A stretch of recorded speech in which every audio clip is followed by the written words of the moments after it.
Leslie? Sure. Okay. That sounds good. So yeah, we'll get started. Then we know that might be some people popping in and out as it's an open meeting. You can do cameras on, cameras off, whatever you're comfortable with. We do want to acknowledge that, actually, can you back up just a couple? Yeah, just so that I can introduce that. Perfect. So myself, Leslie, and my colleague Anna will be presenting from the TDSB Occupational Therapy and Physiotherapy Department. Our topic today will be connecting with every bite, supporting picky eating and healthy eating with our neurodivergent children. So we do want to do an acknowledgement of traditional land. So we would like to acknowledge that this meeting is situated upon traditional territories.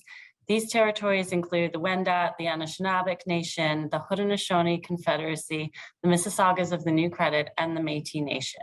We would also like to recognize the enduring presence of Aboriginal peoples on this land. So for today's session, we have a couple objectives that we would like to go towards. So the first one is just really increasing our understanding of what might be causing some picky eating in our families. We will look at sensory processing and behaviors around mealtimes specifically, all from sort of that OT lens. We'll also look at practical strategies. So we want to provide you with some things that you can actually use at home in order to support healthy eating habits. Looking at food and sensory exploration, we're going to talk about building positive eating habits. A lot of that will be through connection with food, with relationships, all within our homes. So a couple things that we would like to talk about, and you can feel free to use your interpreter, use a private chat with everybody, come off mic, to have a little bit of a discussion around what our relationship with food is, what is the significance of mealtime in your home, and how does healthy eating look in your household? Do you have picky eaters in your home? Probably yes, since you're attending this workshop. And were you a picky eater? So I'm just going to give a minute to sort of have a little thought on your own, and it's okay if you're not participating. I'll give you some sort of personal examples of my own as we go through them. So there's no right or wrong answer with any of these. It's just to get us thinking about some similarities, some differences that might come up. So for relationship with food, it depends on the day. Sometimes my relationship is really just like getting nourishment in so I can get through a really busy day. Sometimes I really love enjoying spending time having like a really social experience over meals with friends and with families. So sort of think about what your relationship with food might be. And then what is the significance of meal times in your home? Growing up, we did have a lot of like our conversations about how our days have been going and how we're feeling about things over our meal time. So again, just think about what that significance of meal times are in your home. And some of them are a little bit more significant than others. And how does eating look in your household? To be honest, in my current household, it is quite quick, especially in the mornings before work. So it does reflect sort of what's happening in my day. But when I have the time to slow down and cook, it is a really great process in my household. And then, do you have any picky eaters in your home? Again, most likely since you are here attending our workshop. And were you a picky eater? There are certain things that I'll talk about my friends with who are neurotypical or neurodiverse and have little things like always needing food separated or always having to eat a certain food first. For me, I don't like certain foods. I don't want anything with a tomato taste around me. So again, just consider sort of what your own experiences are with that, and then what they might be for your child as well too. Do we have any comments in the chat, Leslie? Don't see any. So most likely people are just having a little think about it. I think it's Um, just, yeah, we just want you guys as parents and caregivers to know that how we eat and kind of also our history with food does impact the way our children eat. And the cultural differences that we all have. Canada is so diverse, so it's so nice because we all have different types of food and we eat and have different relationships with food. So it's something we'll explore later on to the presentation. Thank you. So, what are some of the factors that contribute to picky eating? Again, this isn't an exhaustive list, but things just to start thinking about. So it goes beyond the child sometimes. So sometimes our family history, cultural experiences can work with how our children eat. The peak prevalence of picky eating usually occurs around 3 years old. So you may find that your child has been eating a lot of diverse foods before then, and then that 3-year mark is where it can start to come up for some of our children. Factors that are predictive of a child becoming a picky eater can occur during different times. So early feeding phase, so that first year of life, the second year of life, that parental feeding style in response to increasing the child's autonomy. We are also seeing a lot of distractions during meal times, especially with technology. So we'll talk a bit about that too.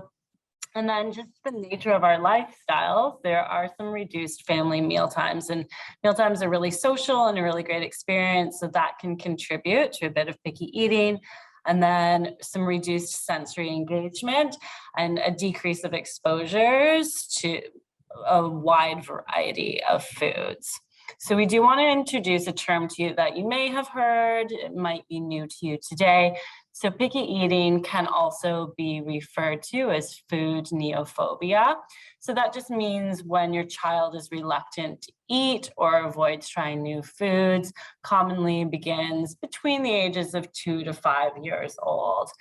There is a preferred foods and a picky eating phase, and those are very common in toddlerhood. And this usually occurs because there's some developmental brain growth where children are learning about their autonomy and they're developing a sense of control over their bodies, over what they're eating, as well as some regulation challenges that can come up around neophobia.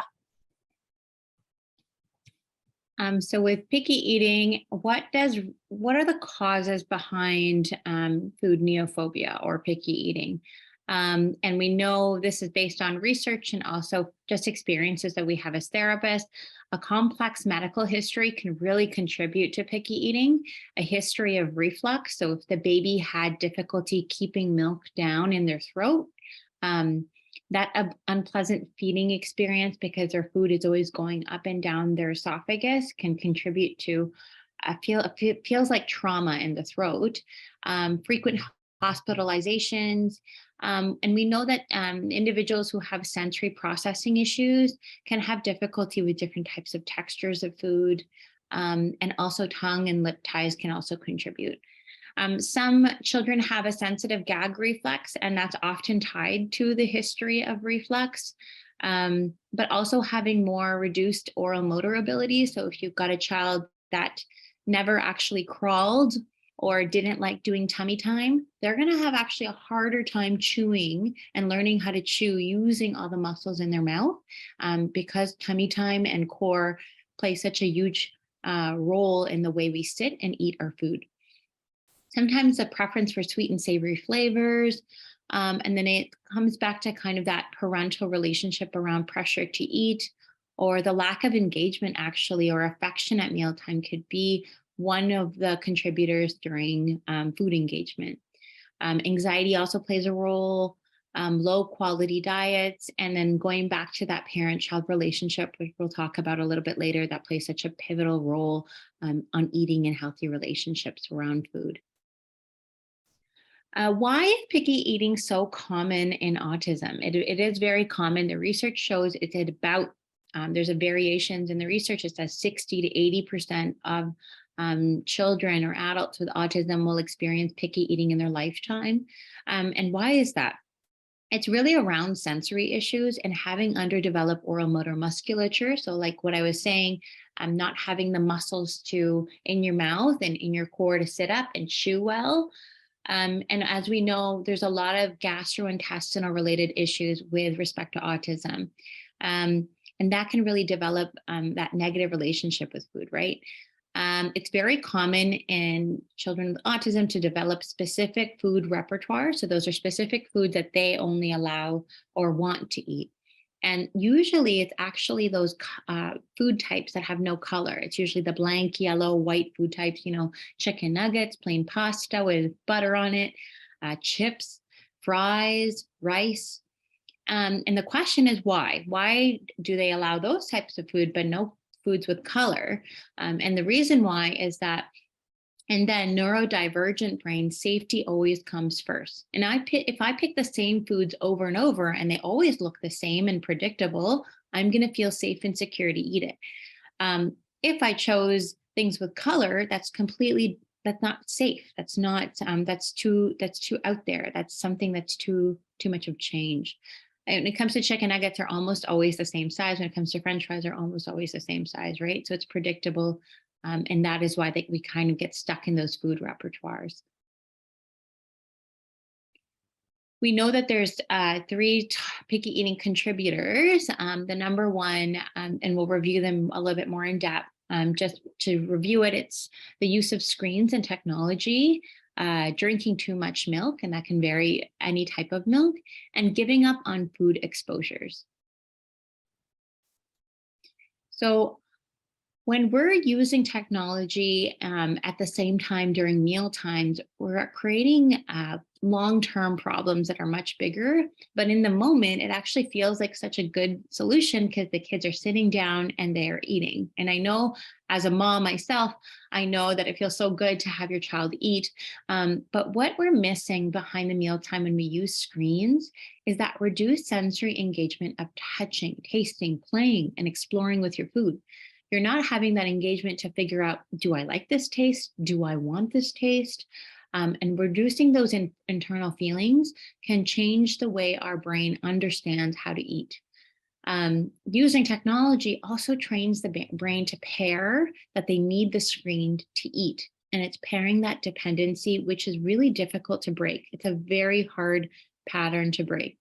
It increases your food battles and it actually maintains picky eating. We don't talk about this often enough, but as OTs, we know that using screen time, in the moment, it is calming. It looks calming to a child, but it's actually dysregulating for our eyes to be on a screen. And that's why oftentimes when kids get off a screen, you see a huge meltdown because it's causing dysregulation in our visual field system. It also reduces that learning again of feeling hungry and feeling full. And it also contributes to not learning about how our organs and how our feelings inside work. And that's a sense called interoception. We're not going to delve in too much about that today, but it is something that really pairs with self-regulation. So if we don't know how we feel inside, we're not going to know how to regulate our bodies and what our bodies need.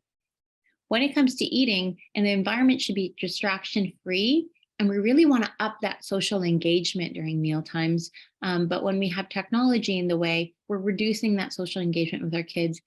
And I know we're all kind of trying in survival mode these days, but we'll try to give some practical strategies on how to incorporate the screen and also how to reduce the use of it within our homes or when we're outside. The overconsumption of milk. I think as parents, milk has been a wonderful source for iron and vitamin C for many, or vitamin D, sorry, for many of for our daily intake. And what we don't know is that milk can actually lead to picky eating and can also lead to anemia. It's important that a child actually limits their milk intake to 2 cups per day. And that actually includes the servings of all the dairy they have, which includes cheese, yogurt, and all milks. And not all dairy needs to come from milk, right? We know that There's so much other vitamins in actual solid food. So you can see in the visual here, it's great because you can see that iron and vitamin C, there's way more absorption in these foods than a cup of milk, actually. Milk's not the greatest source of iron, and solid foods are a better source of iron. Milk can also cause constipations for our children with autism. It's feeding into that GI related issue of being constipated, and not having those regular bowels because drinking too much milk. And then the last point is giving up on food exposures. And basically, that's basically saying you're not seeing enough different diverse foods. It doesn't mean they have to touch, it's literally just seeing them. I didn't know this. I took a very extensive course this summer on picky eating, and most kids actually need up to 20 exposures. They need to see a new food 20 times before they even touch it. And selective kids, so kids with possibly with different diagnoses like autism or developmental delays, may need over 100 exposures to the food before they even engage with it. So if kids don't see other types of food, they're not going to explore to put it in their mouth. And for picky kids, the more they don't see it, the more they're going to be rigid in the way they eat, and the more they're going to stick to their repertoire that's safe to them. Mealtime is an especially special time for learning and developmental skills. So when a really trusted caregiver like mom puts a carrot in her mouth and your child doesn't eat carrot, that's a wonderful way to break those barriers for them to see, wow, if my mom is eating a carrot, I will try that because I trust my mom and she's my entryway to eating new foods. So when we give up on showing food variety, they're missing out on a lot. Even when it feels pointless, exposure to different types of food and color is really important. And having no pressure during these exposures is really great because it's giving control back to the kids and it's allowing them to learn and understand that these foods are safe too. Great. Thank you. So we do want to give you some strategies, some really evidence-based strategies to help support the eating habits at home and look at some picky eating and food relationships just to build those a little bit. So for our next slide, we are going to talk about positioning. So positioning is one of the strategies we want to think about to just increase the engagement that we have with eating. So we want to really make sure that the feet are not dangling, that there's proper support. And we'll talk about this in the next few slides and have some videos to show you. But we want to look at footrests and how they help stabilize the core, so your trunk muscles, which will allow a really safe swallow. It can help reduce fatigue. So a lot of the times we'll see children sort of sinking down towards the table. It can decrease that. It improves attention and reduces the risk of choking. When we talk about positioning, there's a few things that we're looking at. So mostly the elbows and the knees should be at about 90-degree angles. The table, we want the height at chest level, and that's just optimal for everything that was just in the point above there. We want to keep the environment distraction-free. So again, as little to no screens as possible. If you're playing music in the background, we want to look at really soft, calm music that just helps the nervous system stay soft and calm as well. Turning off those devices for everybody at the table, keeping the environment really positive, really fun, and engaging with social interactions with caregivers. So we're going to show a video for you next of what the difference is between eating, dangling with the feet and not. So thanks. Hey everybody, Melanie Potok here, and I'm just up in my high chair with no footrest, no tray, and I'm wiggling. Oh my goodness. I'm gonna put my feet on the footrest. Suddenly I'm stable, nice, still, stable core so that I can operate all of this fine motor happiness and all of this fine motor happiness. But if I take my feet off and I let them wiggle, and now I'm kind of leaning back a little bit, right? Basically, I'm a baby in a high chair. Well, I'm gonna try to take a drink of water here. Let's see. Gross motor stability, that's your trunk, always influences how well we can operate our fine motor skills for biting, chewing, swallowing, and picking up foods off the high chair tray. Thanks. So hopefully that was helpful just to show that difference. On this next slide here, we will look at another video in a moment. We're looking at how you can support the feet at home. So if you are using a booster and a chair here, you can see that they brought a small little kid's stool or chair to set the feet on, and you can see the arrow angles there, trying to get the hips, the knees, the ankles all towards that 90 degrees. And then it does allow that tabletop surface to be up at chest level.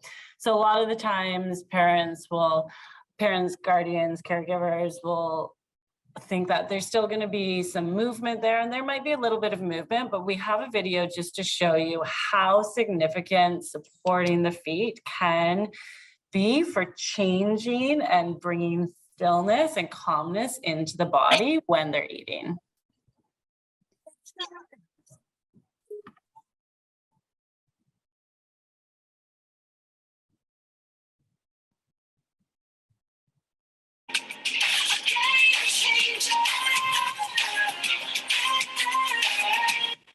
So it's a pretty big difference there for that specific child. So a great strategy to try at home.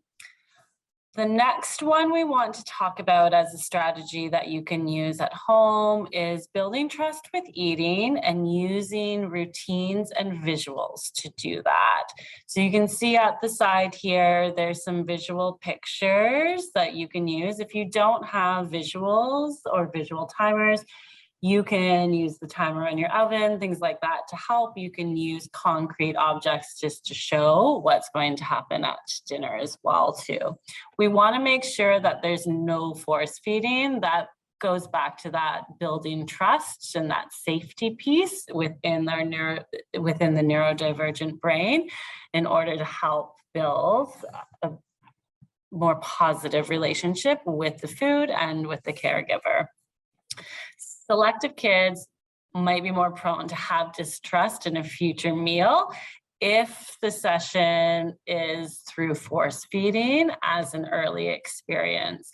So if that is something that has happened in the past, that's okay. There are still ways that you can rebuild that trust and that relationship with your child.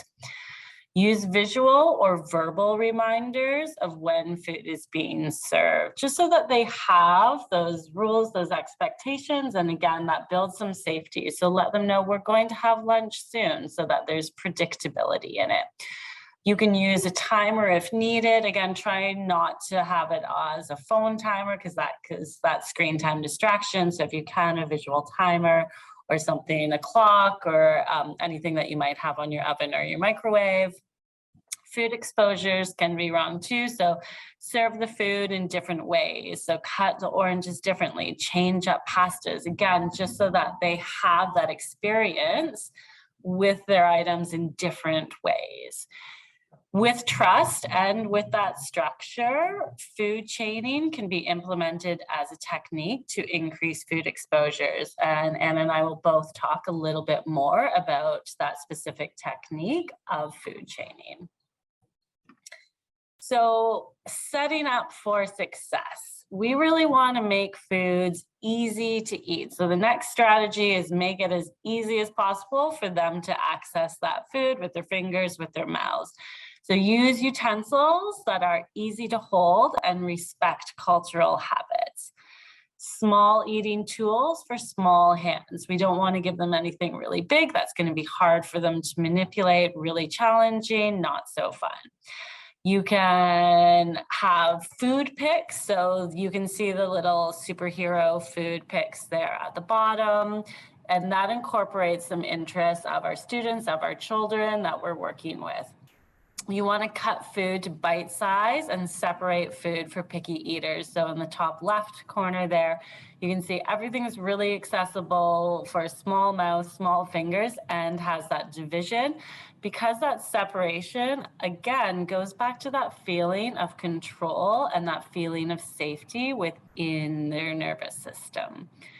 You can use divider plates to separate foods, also when introducing new foods there. So it's not impacting anything else that you already know that they like. Then present some challenging foods to eat in triangles. So the little grilled cheese sandwich at the bottom there, that triangle actually provides a corner or an edge to help cue that child where to bite and just makes it a little bit easier for them to access. Then we want to make food easy to eat. So we want to incorporate what our kids love. So the bottom left-hand corner here, Paw Patrol. A lot of our kids love the Paw Patrol. So having that as a character so they can eat and then see what character is under there. So just look to your child's interest to lead ways to incorporate it into feeding. You want to deconstruct food as much as possible. That way they can explore it safely, independently. So you can use those muffin trays in that middle picture to help separate them so that they can see everything that's going on.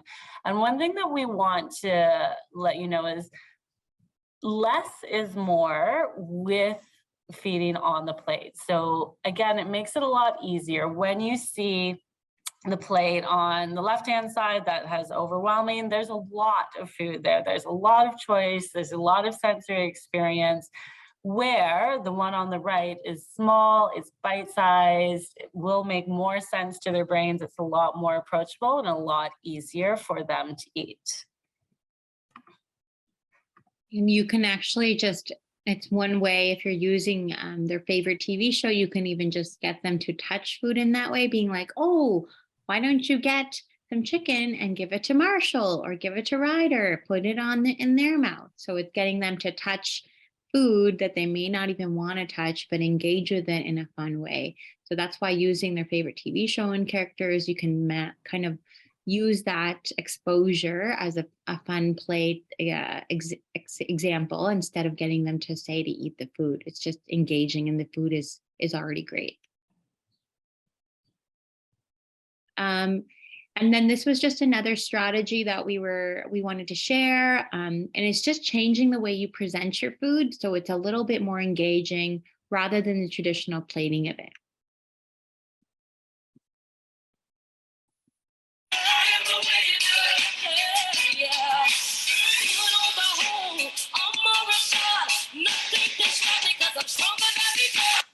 So you can see how they just cut it up but they used utensils that were construction. And so am I engage them to push the food along, but to play with it and engage with it is the key. This strategy is going to talk about the language we use around food and really reducing that pressure to take just one bite. Watching the words we use when engaging with food can really change the relationship that our children have with food. So instead of receiving that pressure every time they see a new food and putting it in their mouth, they're going to learn that there is no pressure and I can take my own time and engage with it in a safe, controlled way where I'm in control of it. So instead of take one more bite when you're ready, you can actually check it out. Or you can actually just push it with your finger. Or can I have one in my hand? It can literally be anything that's reducing that pressure. It allows hesitant eaters to still engage with new foods, whether it is scraping their food off or making sure they throw it away or touching it to put it on the side. But any kind of engagement, dry or wet, is good. This is a video from My Little Eater, and she does a really great explanation of how to talk more in a positive way to engage our children with food. Proven phrases to get your toddler to eat, part 2. If your toddler says that they don't like a food, I want you to respond with, that's okay, you don't have to eat it. Or you can say, okay. Or you can say, Thanks for letting me know. All these phrases work really well because it takes away all the power, all of the struggle. It takes away the mealtime battles and that expectation that we're going to fight with them. So when you just kind of act nonchalant, you accept their feelings, their opinions, their judgments about food, that's fine, but nothing really has to be said. Don't feel like you need to engage in an argument with your child. Let it be. The more your child feels that you're not there to micromanage, fight, or argue with them, the more they're going to be able to come around to eating food. Proven phrases to get your toddler to eat, part 2. If your toddler's Okay. And then the second part to that is really teaching that there's no bad foods. All foods are all foods, and we can eat them all in moderation. I think oftentimes especially in ABA practice, we want them to eat the piece of chicken and then they can get a Skittle. But what happens there is you're actually putting the candy on a pedestal. You're putting it in the child's mind that candy and chocolate, I can never get those things. I only get those things when I do good things. But any kind of food engagement is good. So using dessert as a bribe can actually make a child not eat their food. Dessert suddenly becomes placed on a high pedestal as a reward, and it makes dessert a really big deal. So serving dessert with the meal can actually help the child who has a very limited diet. You can see her in the visual. The parent is serving the oatmeal chocolate chip cookie alongside the soup. If the child eats the cookie, wonderful, because the rest of their plate has whatever is served for dinner. But it takes away that power imbalance with food, and it makes all food good. And it keeps everything on a level playing field with food because it is just all food. And it removes that temptation to actually go through the pantry and get a bag of chips, or try to hide food, which some kids do, or try to have a behavior so they can get chocolate because they know they are not allowed to ever get it. So this is talking about what Leslie introduced prior, and it was called food chaining. And that's one way we build trust with food. But the first step is actually learning that they can actually spit out food. It's okay to put it in your mouth, and if you don't like it, you can spit it out. And one way we actually teach that is we designate a spit plate. Sounds kind of gross, but it helps children understand there's an escape. If I'm stuck here and I'm trying a new food, there's a safe measure. You put it in your mouth, you don't like it, you can spit it out, and that is okay. Or you can drink your water and wash it down. Understanding that there's a safe escape route helps children sit at the table for longer and engage with the food, and knowing that you're still a safe person for them to trust when engaging with that new food. Food chaining is basically a technique where you link foods that your child is already eating, and then it's a way to have them accept new foods in a similar texture, size, color, or shape. We're not going to be delving in too deeply into food chaining, but you can do it wrong. So that's the only thing. Sometimes we jump that food chain too fast, or sometimes we choose the wrong texture. So if you're uncomfortable with doing that in your home and you're not familiar with this type of strategy, we do suggest that you link or get referred to an occupational therapist or a feeding therapist that could help guide you and support you through this plan, especially if you have a child that has a very limited diet. Limited, I would say, is if they have 5 repertoires or less. And that means they only have 5 foods that they eat every day. So another example of food chaining, so using textures that the child loves, so that really crunchy piece. One thing, again, Anna sort of mentioned is there are a lot of therapy-led food chaining. And we want to make sure that we food chain with items that aren't sort of our children's core foods that we know they will eat for sure, because we want to keep those safe. So a little peripheral, your child might like crunchy things. Sometimes they like pretzel sticks. So looking at getting pretzel sticks, they can chew it, they can spit it out, as Anna mentioned, with that spit plate.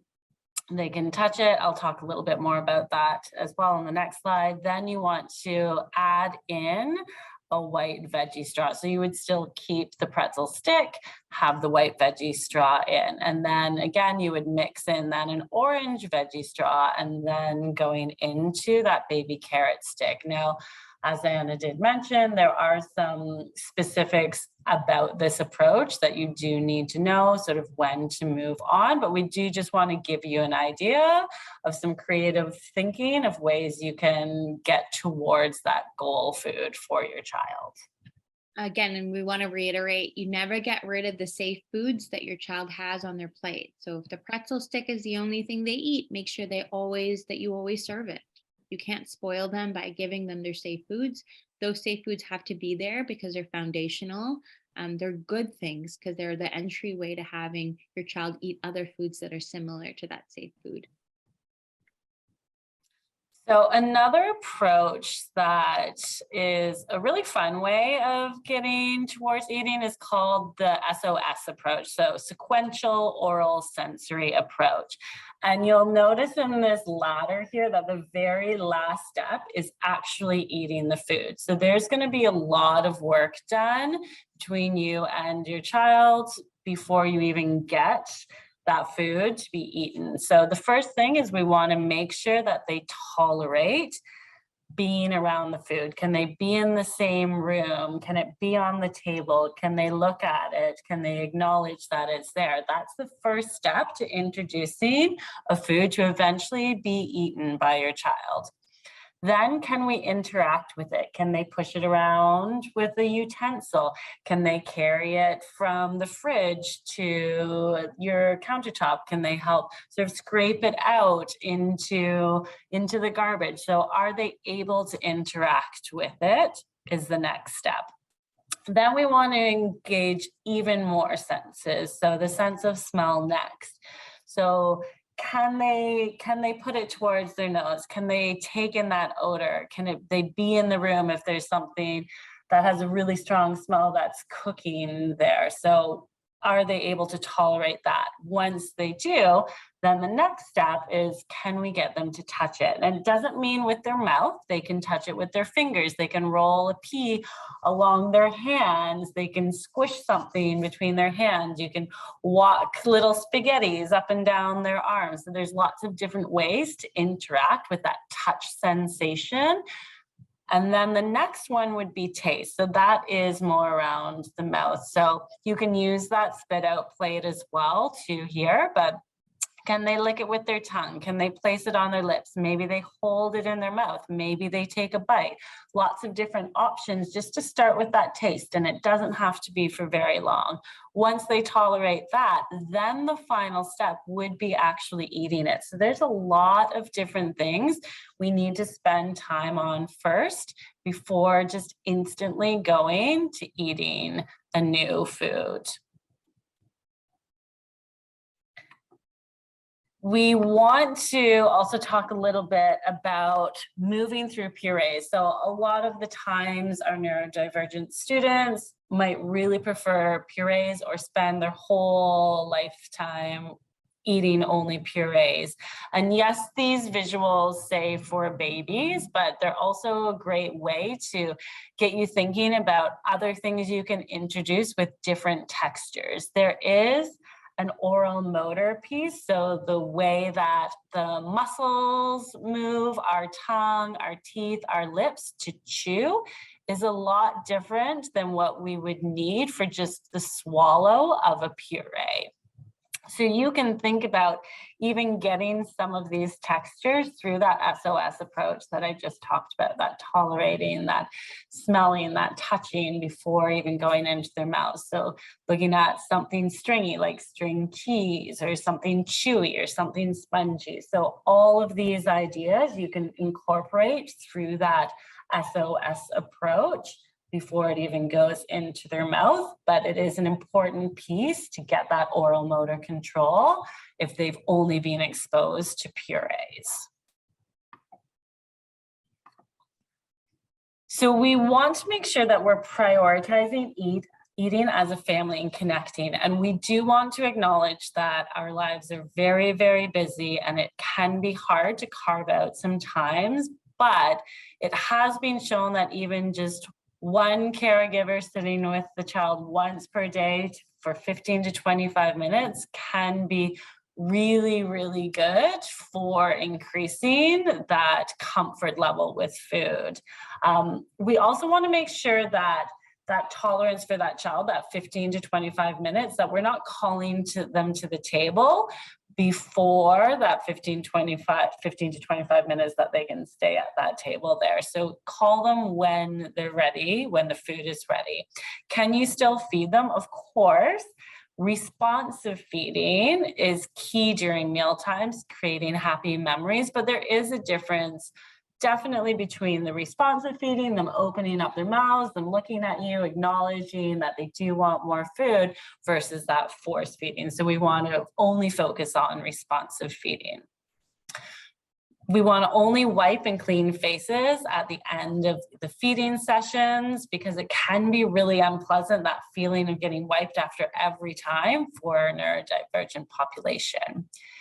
Give them spoons or hard veggies to bite on to help them learn about their inner mouths. So that can be something that doesn't have to have food on it if you're using a utensil. It can be something hard, again, referring back to a little bit of that oral motor exploration, knowing what things feel like inside of their mouths. And we want to slow down and take our time. Again, I know it's difficult in our very fast-paced world. I'm guilty of doing that myself, just speeding through, but as much and as often as you can, when you're able to, slow that down. Eat as a family. Make meal times boring, which means like no screens, no media, but have discussions, talk about the food. If your child is nonverbal, you can talk about the food. You can talk about how it feels, how it tastes, and that can just build that connection. And again, Anna referred a little bit to this earlier, where there is a really good connection between the child seeing a safe, loved family member like a mom, having a bite of something that they might not know about and talking about it, being comfortable. Again, it's that safety and that connection through modeling from the caregiver. And then don't be afraid to use toys and play during meal times. And it can be messy, and that can be fun and really great way, sensory-wise, for kids to engage. And sometimes if you have a child who literally doesn't eat anything that's on your table, you can just give them an important role. You can tell them, I'm sorry, you can't watch TV today because we really need you to serve our food. You're the leader. And can you put the potatoes on my plate? And that way they're not eating, but they're the ones putting the potatoes or the corn or the rice on everybody's plate, and it's giving them that importance during mealtime that's going to get them to engage with the food, but not necessarily eat it, and that's okay. And again, what Leslie said, don't be afraid to use toys at the table, books, their interests, whatever they want, as long as it's not your phone. So bring whatever you need to bring in the big guns, everything that they love, even their stuffed animals, but try to limit that screen, because I know it can be challenging because we're so dependent on it, even myself. So one of the components we were talking about was that connection with food, and it's not even eating it. It's just reducing that pressure and letting play emerge. And this is actually what we do in therapy. We actually just engage with food and touch it and play with it. And you can see in the visuals here, you can build a tower, you can make potato stamps, you can use cookie cutters, you can paint with puree and make a rainbow, you can make rainbows with different colors of food, but it's not telling them to take a bite. It's actually saying, let's just have some fun and get messy. It allows hesitant eaters to engage with food in a new way, but it also allows them to have that engagement without the pressure at all. And this is what we do oftentimes in school settings, just so they can have that food exposure, hopefully without the allergies, but understanding that food is something that you can touch, but you don't have to put in your mouth with no pressure. So these are ways you can do it at home. But if you don't have the time, you can also do it in these ways, right? If you're cooking in the kitchen and you're making naan, have them roll out the dough. There's wonderful knives now that are all plastic that you can get on Amazon that, if they don't eat it, that's okay, but can you help me cut some cucumbers? It could be as easy as involving them in the grocery store and saying, I need 5 lemons. Can you find the lemons? And you can be silly about it and point a banana and be like, is this a lemon? Can you go find the real lemon? And also the wonderful aspects of gardening we know is in getting them to see how food grows and getting them engaged in sensory outside of the eating, right? This is all sensory experiences, but it's the everyday things that we do. What can we do in the school setting? Our children spend so much time in the school setting, and we can actually work on picky eating at school. How do we do that? Continue to offer and bring in safe and new foods in their lunch. Connect with the teachers and the caregivers in their school setting to say, hey, I know that I put a lot of lunch in there that he doesn't eat, but do you mind asking him to take the strawberries out and putting it on a plate? And then if he doesn't touch any of it, then just getting him to throw it out. But getting them to engage in a way where you can also have learning embedded in it. So having them throw out their food, cut their food, even washing apples at school. If you bring an apple to school and they have to wash it every day and put it back in their bag, that's fine too. Last year, I had a referral for a student who she only eats one thing in her lunch, and she only eats Sun Chips. I don't know if you know what Sun Chips are, but they're basically the label of Sun Chips. And she has only eaten Sun Chips for 4 years. She's 6 years old now. She was 2 when she first started eating Sun Chips, and that's the only food she allows. Last year, I asked mom was only putting Sun Chips in her lunch. And I said, let's change it up. Let's add strawberries and let's add Cheerios. And we put it in, and all she had to do was put her strawberries and put it on a plate every single day, and put her Cheerios on a plate every single day. So she had to physically touch it. And then if she didn't eat it, she had to scrape it off at the end of the day or at the end of lunch in the garbage. And then she washed her hands. She really didn't want to touch the food other than Sun Chips. So Sun Chips is interesting because a lot of kids will pick food that is crunchy and easy to manipulate and swallow. And that's why foods choose bland looking chips and crunchy things. By the end of last year in June, she was eating strawberries and Cheerios because she had touched them so much, because she started making towers with it, and then her teacher made her poke it. Her teacher asked her to feed it to her. She was eating strawberries and Cheerios. So this year we're adding more food repertoires, but since she allowed that door to open to include 2 new foods, she's allowing so much more new foods come into her diet now. And this is a child who went through 3 years of ABA and IBI doing food, and nothing had improved in ABA or IBI. So, and she has autism and she has a developmental delay. So it was huge for us because it does take a long time with information that Leslie and I are sharing with you. It could take the whole year, but I can tell you as a parent, it is worth it, because it might be that year where they make a drastic change in their brain and they're going to allow that safety to introduce new foods in their life. But I can tell you, force feeding is not the answer.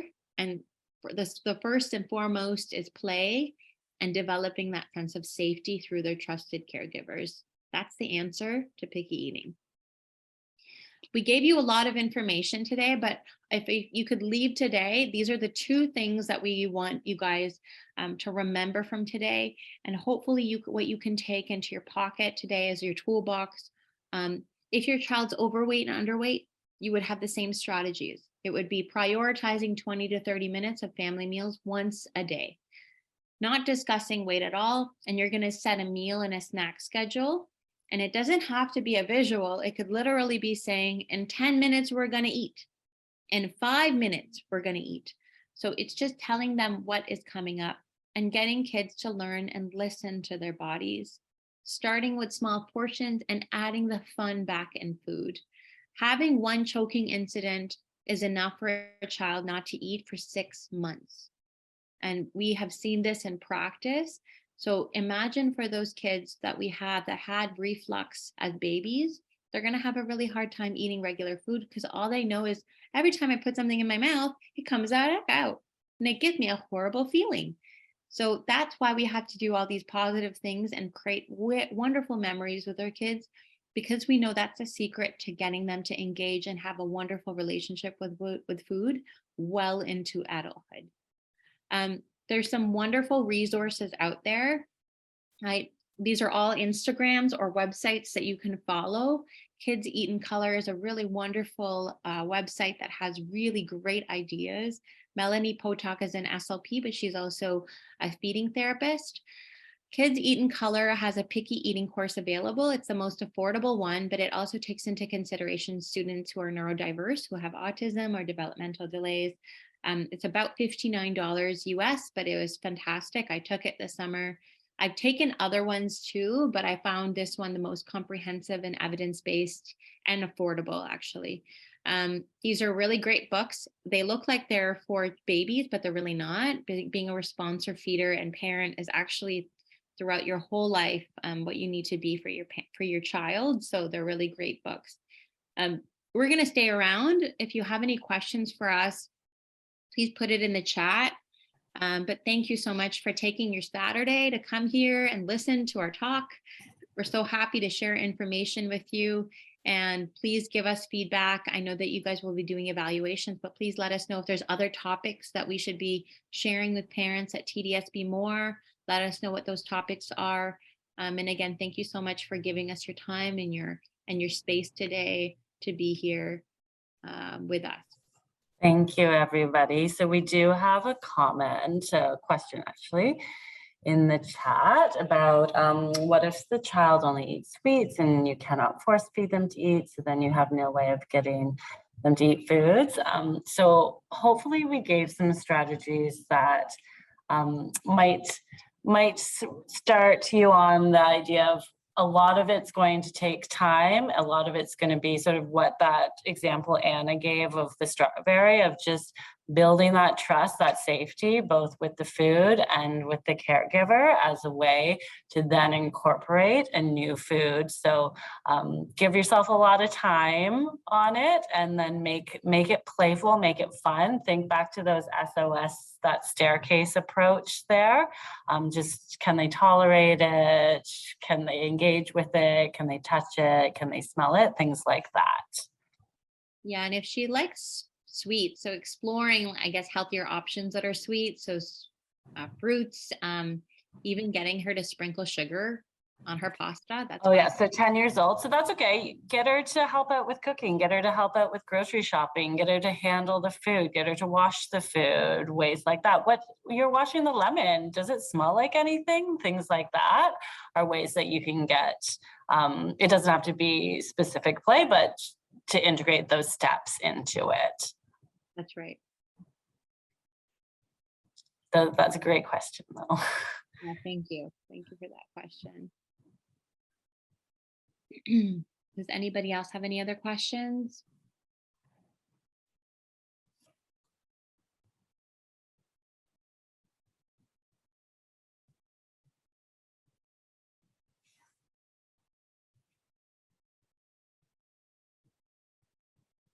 Well, we had 14, Leslie.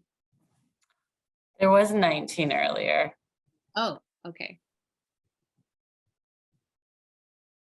I'm just trying to remember. Thank you. Yeah, feel free, if you don't have questions, you can leave. Meal replacements. Are you talking about like Pediasure? I would assume. Yeah, like that. We have a lot of kids who use meal replacements because they're not getting enough. They're not getting enough nutrition. So totally fine. Like meal replacements are totally fine. Through the dietitian, Ontario's Association of Dietitians, you can access a dietitian anytime you want for free. I would really link to a dietitian or get a referral, because dietitians are a great way to find other foods that are high in vitamins and minerals. But meal replacements are great. There's another question. Do you have to follow the food group if you have a picky eater? I'm not exactly sure. Like the pyramid food groups? Yeah, I'm not sure. Maybe if you can expand a little bit about what you mean by food group. Okay, like the pyramid. No. When we're talking about picky eaters, our kids are so picky that we will take anything if they eat anything, right? So any entryway to new foods is great. And honestly, with inflation and everybody doing their very best to parent any food is great. And that's why we're teaching that approach.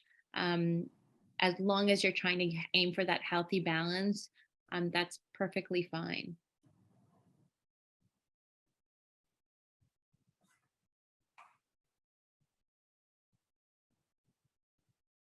Thank you.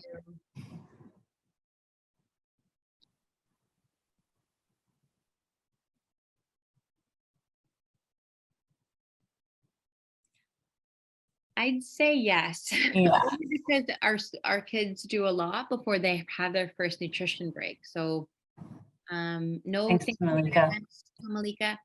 I would say yes, and it could be anything. I usually, with the dietitians I work with, it's usually try to pick a protein or something that's going to help them feel a little bit fuller and give them some good energy that they can burn for the morning. Yeah, that can be hard when they don't have an appetite, right? They only want to eat bread. Yeah. It's fine, as long as if they're eating something to give them any kind of energy, right? Yeah. Kids Eat in Color has a really great Instagram that has a lot of visuals. So if your child only eats bread, there's like so many alternatives that they have. So I would check out the resources there. Maybe pair that bread with some other goal, like a Cheerio in the morning. They don't have to eat it, but just have it there consistently. So they just build that safety relationship and they interact with it a bit. They don't have to eat it, but eventually you might see them have a little try. Even some peanut butter or butter, because it Yeah. doesn't have to be great. Bread and butter, I also am a big fan.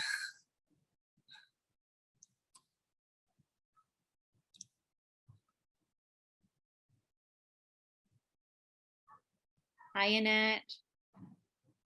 Thanks for stopping by. So Heather, she's not really into protein. Okay. So that would be something to explore, even if it's just engaging with any kind of protein. It doesn't even have to be meat. It could be legumes. Yeah.